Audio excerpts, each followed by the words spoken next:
Clap it up, clap it up, clap it up.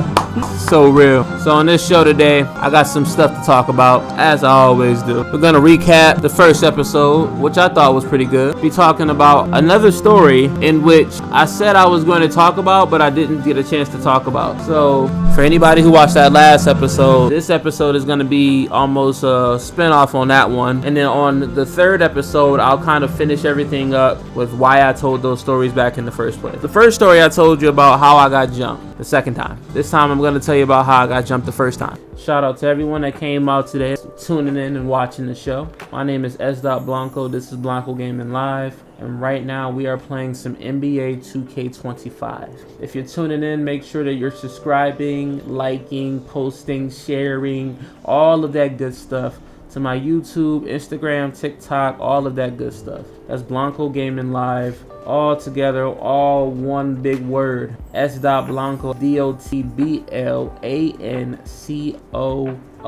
on Instagram, and S.Blanco 10. That's on all other platforms. Today we have a nice show planned for you. Oh, I intend on talking about how. So let me actually, before I even get into that, so let's just recap that last show. So in the very last show, I was having conversations about what got me into spirituality, my journey into spirituality, and the first things that I noticed in my real world reality that made me reflect and want to go down that path. So that was the first episode, and I'll tell you about how I got jumped. Now, throughout that story, I made mentions of different times that I've gotten jumped before, and made references that may have appeared that I've had experience in the field of getting jumped. Or just to actually kind of intro the show again. So this is Cant Pause Life, episode 2. On Cant Pause Life, we play different modes of NBA 2K while telling various stories of my past that hopefully have a plot that comes together to teach an ultimate lesson. So this is a full story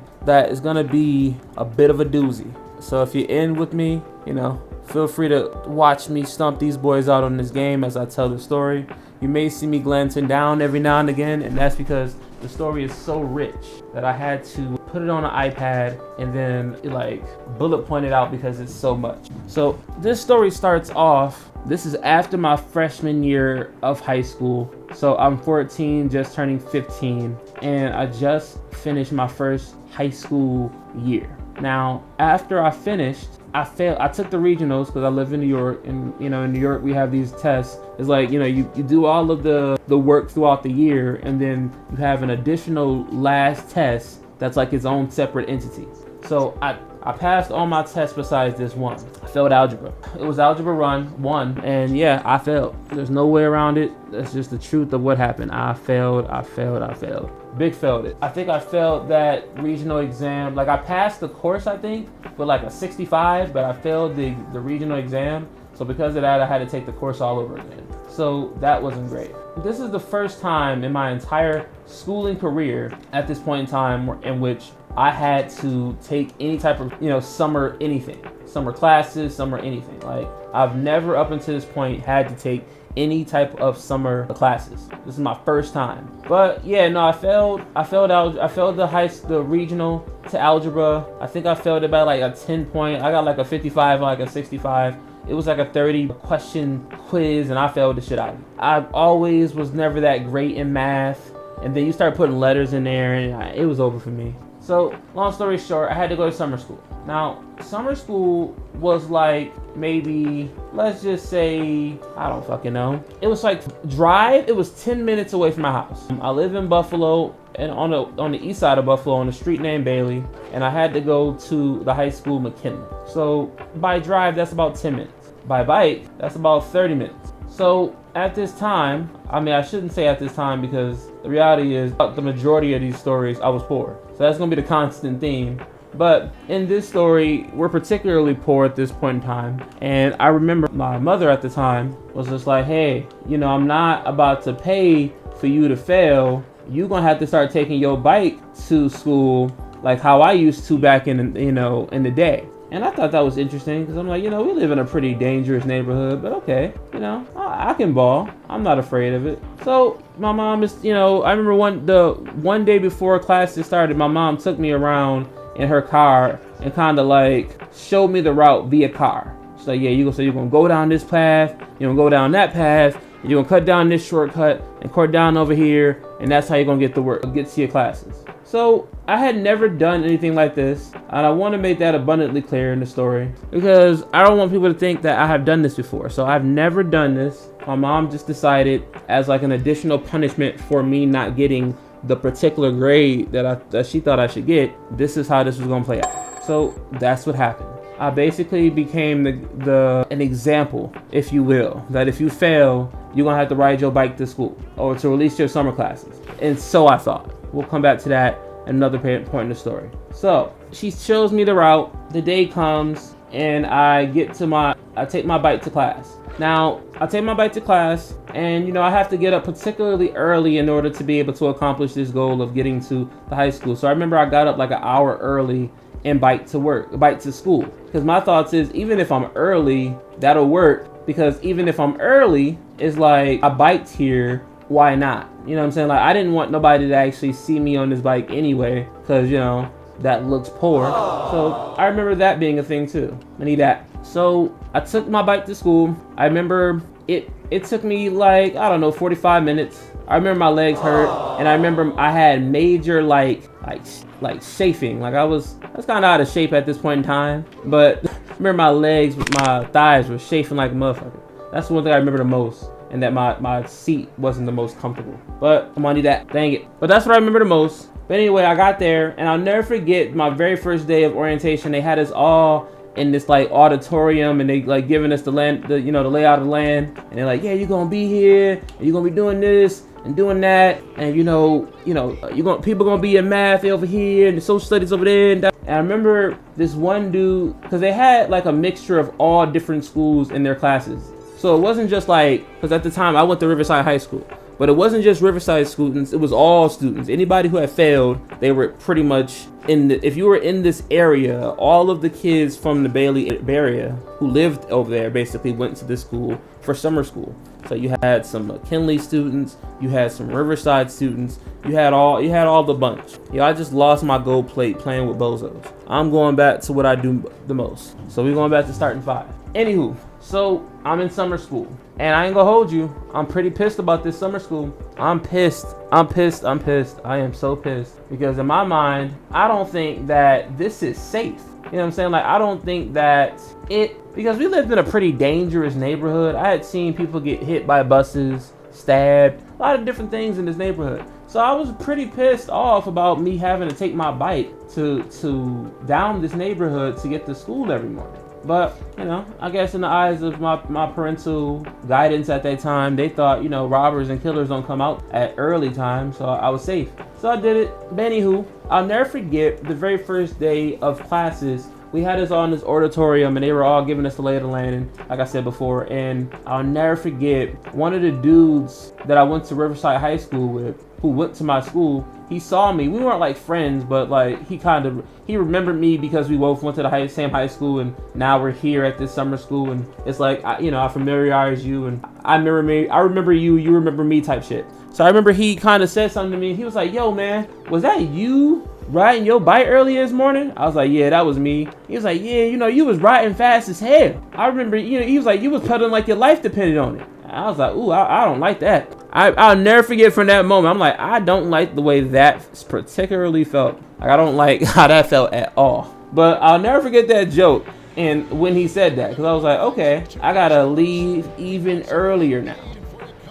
But nevertheless, that's what happened. So I'm in summer school.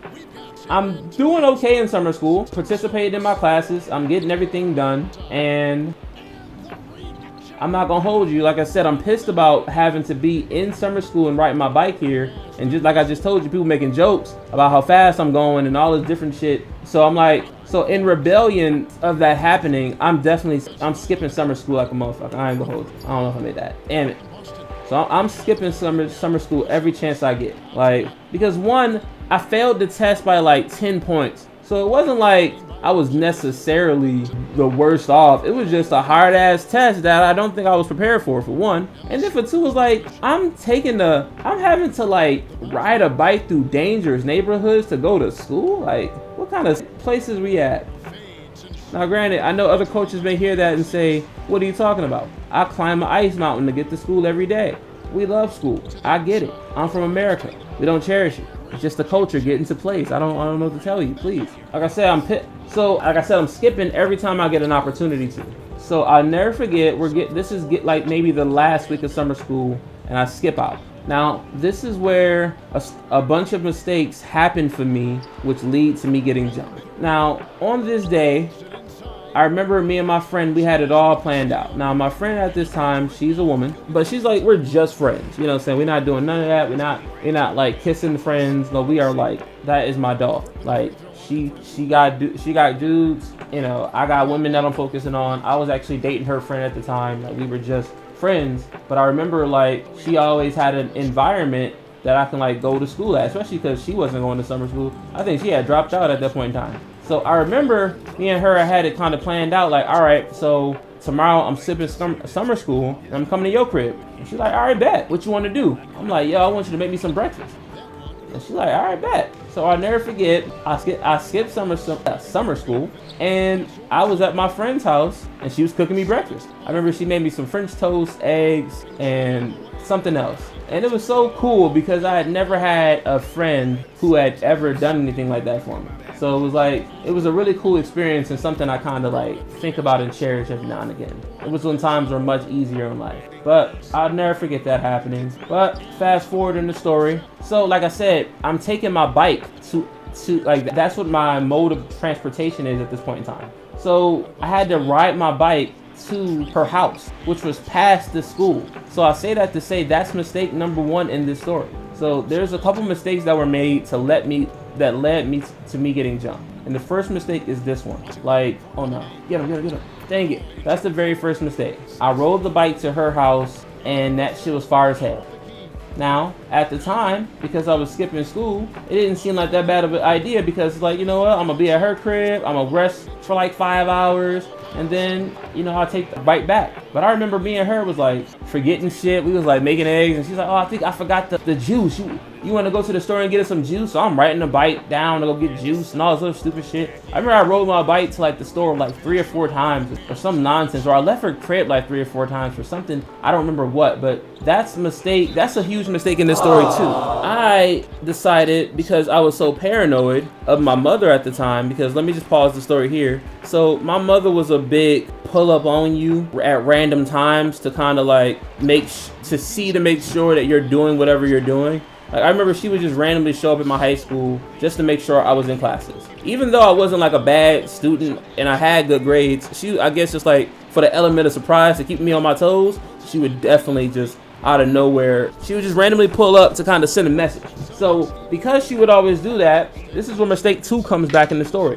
When I leave my friend's house, I don't go directly home, which would have been shorter. I go back to the high school just to make sure my mom isn't out there ready to pick me up. Because in my mind, you know, maybe she's starting to come to her senses about this whole having me ride my bike thing. Obviously, this is not safe. And I kept saying that. And that's going to be a big theme throughout this story. I kept saying, you know, I'm riding my bike throughout dangerous neighborhoods where shootouts happen pretty often. I don't think that this is safe. I kept saying that prior to me going to the school. I drive back up to the school just to make sure that homegirl isn't there.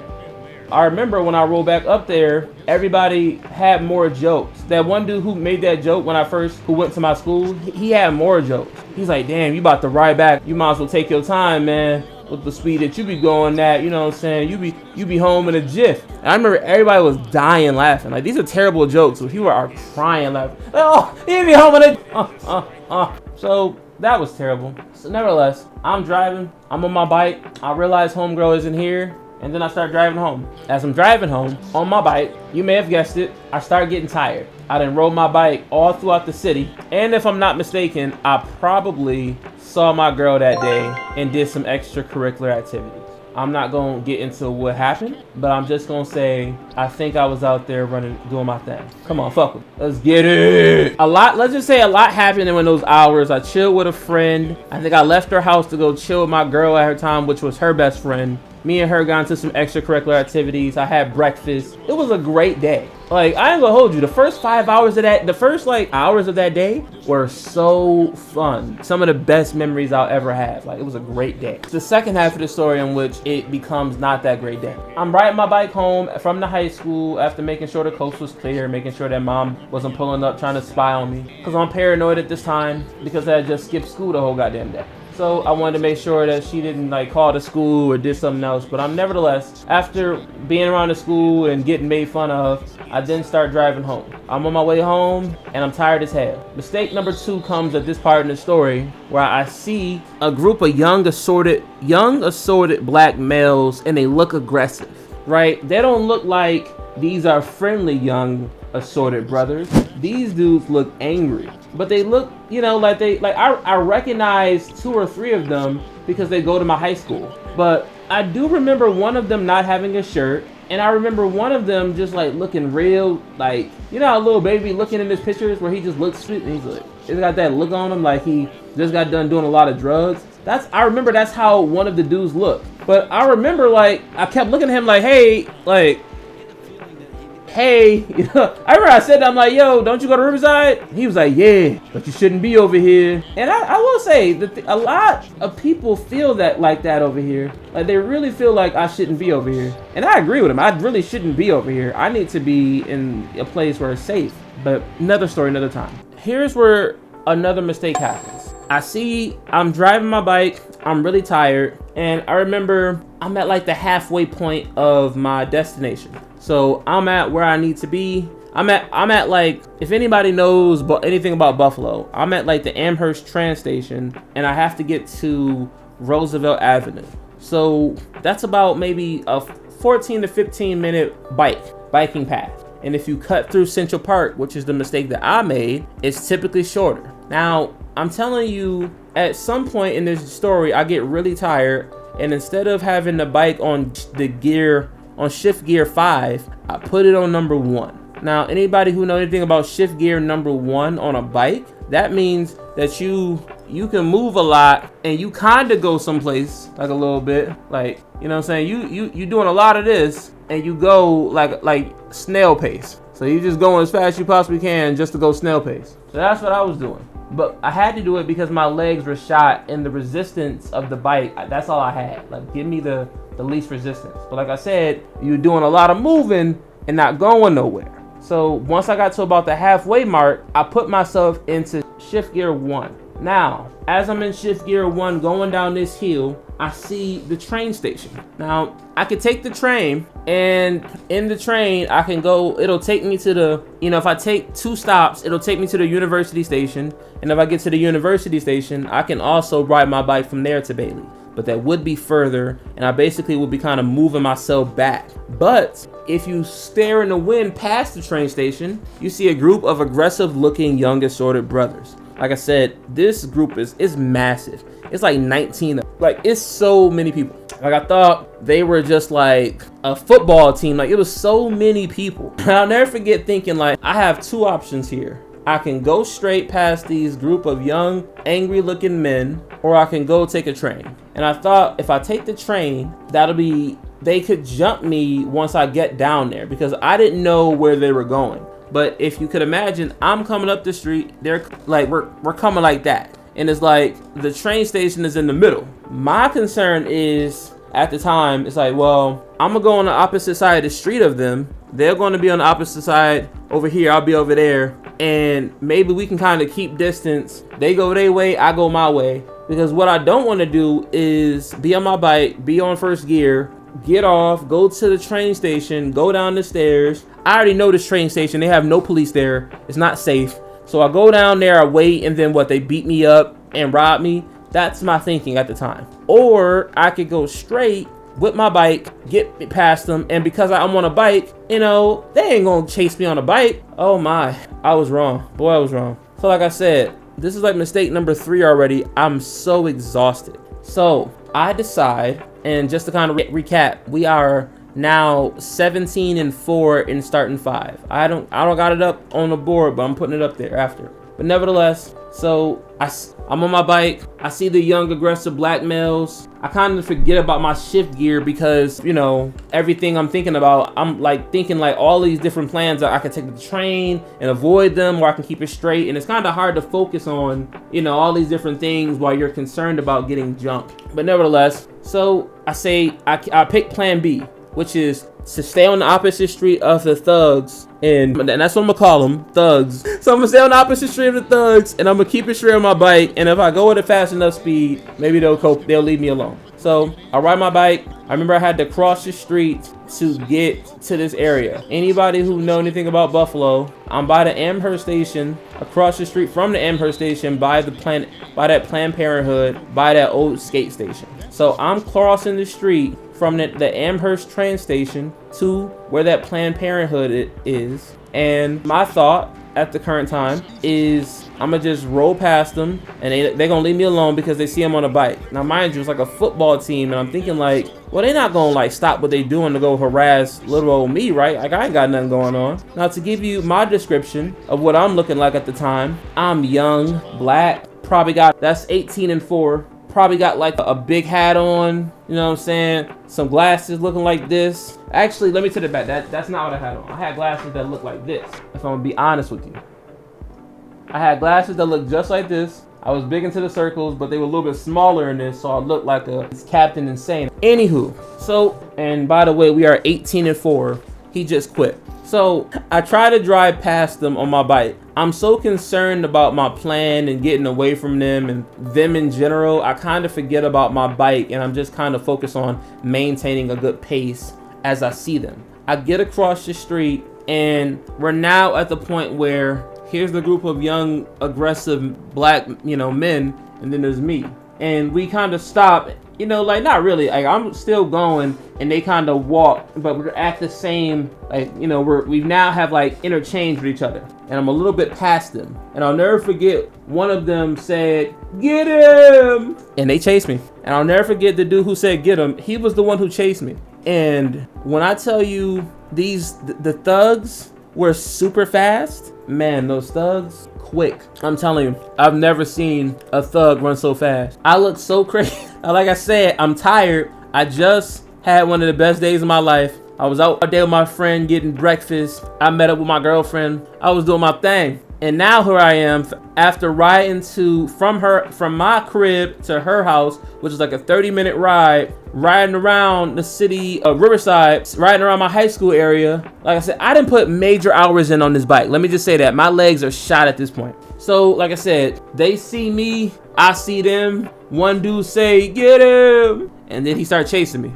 I'm trying to get away, but I'm on shift 1. I'm moving fast as hell, but I'm going at snail's pace. I'm going as fast as I possibly can at a snail's pace. And he running, and he's just on some like Saquon Barkley, like, here my dumb ass is like, please try to get away. And he's just like, hoo. I remember he grabbed my shirt and had me by the shirt, and I'm just like, still trying to pedal. And I was like, man, this is stupid. And I'll never forget, I got off the bike, because what I didn't want to happen is he like pulled me off the bike, and now you like just doing me any way you want me. Now I'm gonna get off the bike and we can fight. So how the story goes is, one of them catches me, the other group is behind them. That's how fast he is. He outruns the whole group and gets me. So I get off the bike, and it's me and this one dude. I'm getting off the bike, and now we at the point where we're squaring up. It's mano a mano, and I'm giving this dude all of my best work. I'm jabbing him, I'm punching him up, and I'll never forget, he was dodging everything. He was like, and mind you, he's older than me. I want to put this part of the story out. I'm like 15 at this point in time. He's probably like 18, 19. And I'll never forget, he was just like, nope. And he was just dodging, and I'm just hitting them with everything I got. And I'm missing everything. I'll never forget, right after that, he dodged like 5 punches, and then the rest of the group came there. And then from there, it was just, I got on like a fetal position and just put my hands over my head to cover, and then just got into a ball. And from there, they just start stumping my head in. Boy, when I tell you, it was just like, they grabbed my bike and they was just like, who boos? Like, them boys was just administering some pain. And I'll never forget at that point in time how much anger I had in my spirit from this occurrence. Because I didn't know these people. I didn't owe them no money. This wasn't like I'm from the Bailey block, their rival gang, and now here I am in their territory. No, I'm just 15 and by myself and trying to get home from summer school, and some hooligans is deciding, or I'm sorry, some thugs are deciding they want to take their depression out on me. Nevertheless, so I get into the field position. They beat me senseless. I'll never forget, as I'm in the ball, I'm just kind of like looking in like that fetal position. I'm just seeing all these people across the street watching me. And I'll never forget, they were like, stop it. Y'all stop doing. And I swear to God, I think the more they kept saying that, the madder the jumpers got, right? Like, I remember, like, the one dude was like, yo, shut up, old lady. Boom.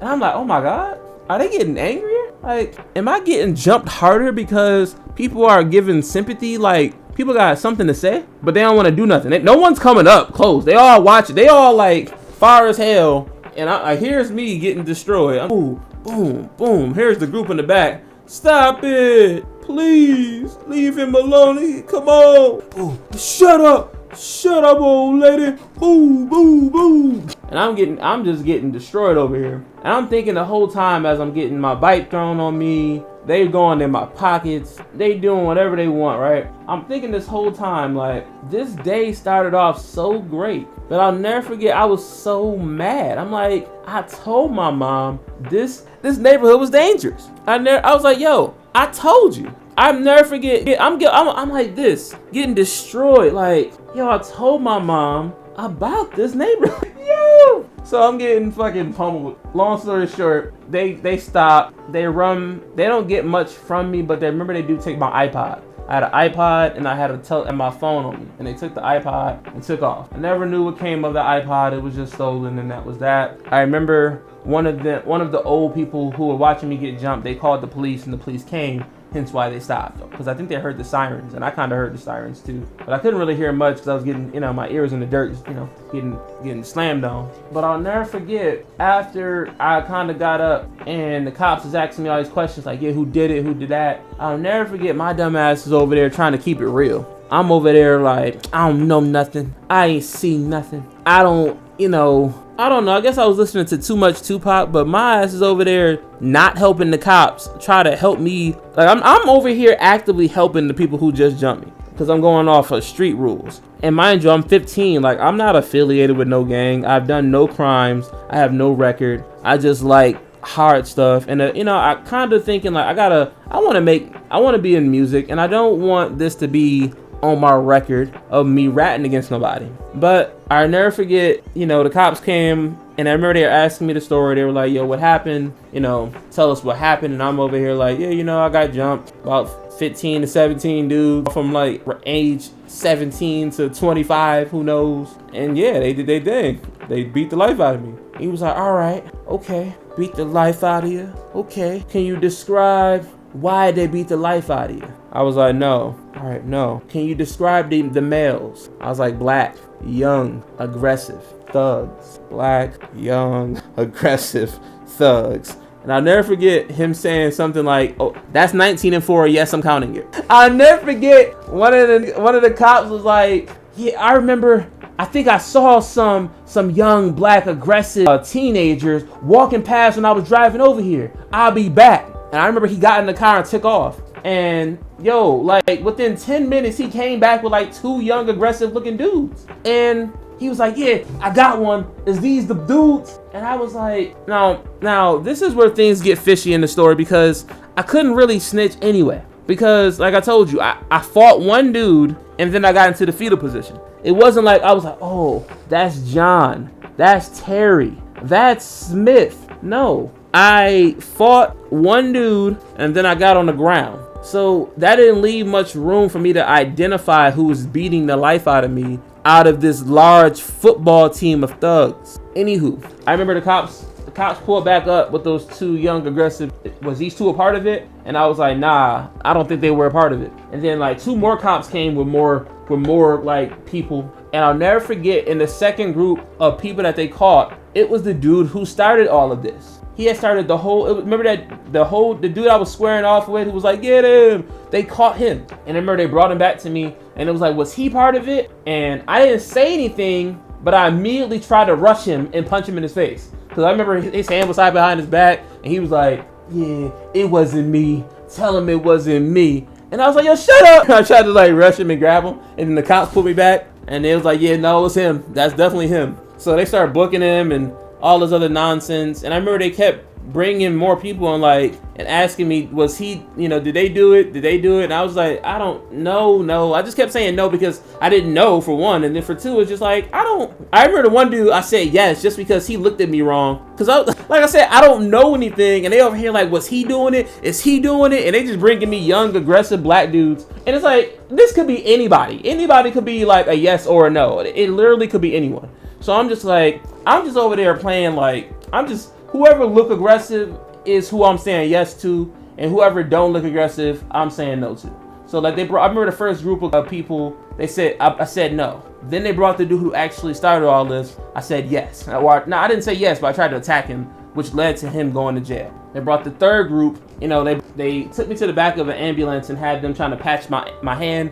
Because my hand had got like bruised because I was like, trying to reach for stuff and I was reaching on stones as they were like, beating me senseless. So I'll never forget, as I'm getting patched up in the back of the ambulance and they're asking me all this, the cops are still bringing me young aggressive dudes. And I'm just like, yeah, he did it based on how he looked. No, he didn't do it. Yes, he did. No, he didn't. And mind you, I'm ratting on people or not ratting on people who did or did not do. I was making it up. I'm just bitter and mad at this point in time. I don't care. Yeah, you did it. Get him. Throw him in jail. I remember this one dude was like he was like, it was like, yeah, did he do it? And he's like looking at me like this. And I was like, yeah, he did it. He was like, nah, dog, I don't even know you, man. I was like, I don't know you either, but you did it. He was pissed. Lock his ass up. Lock his ass up. That story was so crazy. I'll never forget when I got home, my mom was like, yeah, I was gonna give you a whooping because, I don't think that you was following my directions. But they seem to beat you bad enough already. And I was just like, man, was I born in like the Wayne's family? Like, why am I getting these type of jokes? Like when I tell you my mom is one of the worst people to be around when something tragic happened to you. Oh my God. I'm telling you, don't want to be around her. It's just like open roast season and you just got to take it. Because if you say anything back to her and she get mad, now it's a whole different type of conversation.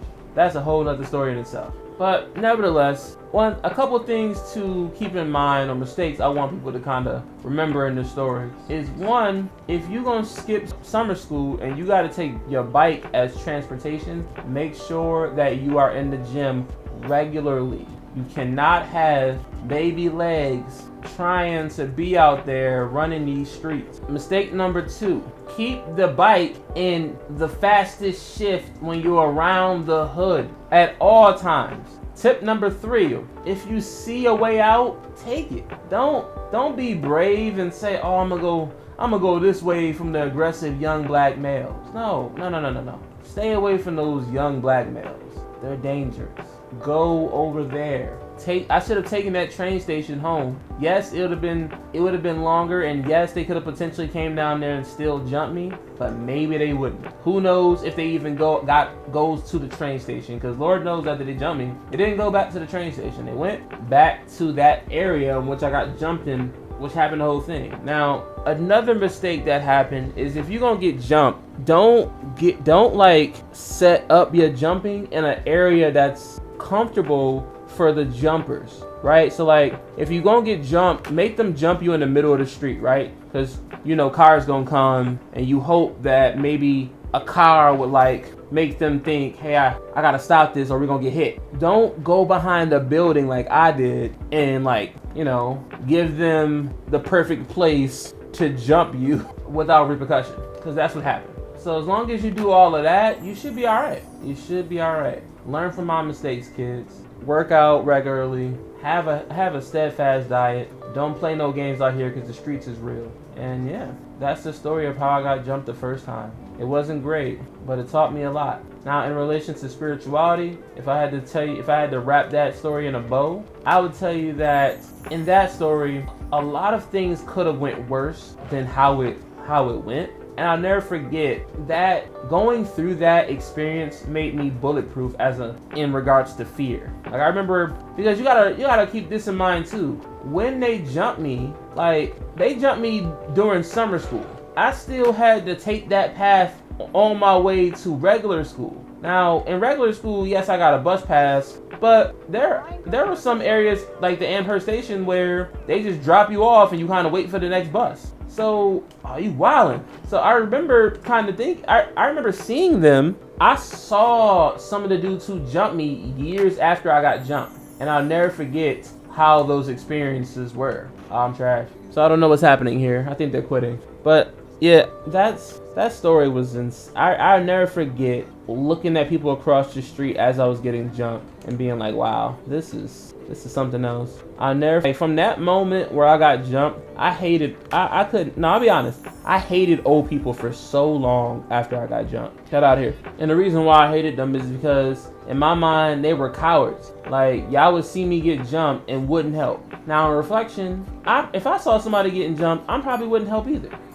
Shackles, don't play with it. Don't play with it. Don't play with it. Work that thing. Come on, girl. Yeah, crazy. Got that? Let's get it, baby. Yeah, that whole story was insane. In self-reflection, like I said, I did see those people again, and I remember when I saw them again, they all tried to dap me up as to say yo, we was young and dumb. And this is how, and I remember I saw the first subset of dudes who jumped me, because I only remember about maybe 3 or 4 of them. And I remember the dude who started it, and I remember 3 of the other dudes who jumped me because they went to the same school with me. Now, just kind of giving you some backstory, once I got jumped, I never saw the dudes who went to those school, who went to my school previously, I never saw them again. They immediately never went back to that school again. Coming out next week, and you should be seeing some episodes some clips from that first episode, and then the first episode will be released sometime next week.